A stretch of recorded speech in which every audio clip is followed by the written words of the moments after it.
যখন হচ্ছে হাতে টাকা পয়সা থাকে না তখন মনে হয় চাহিদাটা যেন বেড়েই যায়। কারণটা হচ্ছে এই যে তোমরা দেখতে পাচ্ছ সকাল সকাল হচ্ছে দুটো পার্সেল এসেছিল আজকে, আর হচ্ছে ফ্লিপকার্ট থেকে অর্ডার করা হয়েছিল।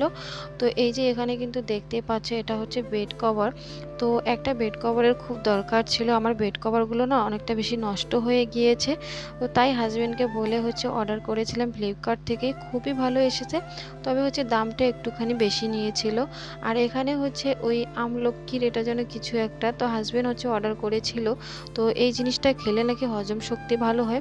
তো যাই হোক, আমার হাজবেন্ড সবসময় এই জিনিসগুলো খুব ফলো করে যে কি খেলে শরীর ভালো থাকবে। সে বলে হচ্ছে ওই এমনিতে টাকা পয়সা নষ্ট না করে শরীরের ক্ষেত্রে তুমি কত টাকা নষ্ট করবে করো, আমি কিছু বলবো না। তবে আমি তো সেটা মানি না, আমি হচ্ছে আমার সংসারে কেনাকাটা নিয়েই যেন ব্যস্ত থাকি।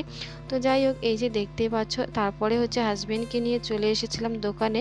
আর আজ হচ্ছে রোববার, রোববারের দিন এখানে হচ্ছে বাজার ঘাটে মানে সবজি ভালো পাওয়া যায়। তো সেই ক্ষেত্রে হাজবেন্ডকে নিয়ে এসে সবজি বাজারটাও সেরে নিলাম।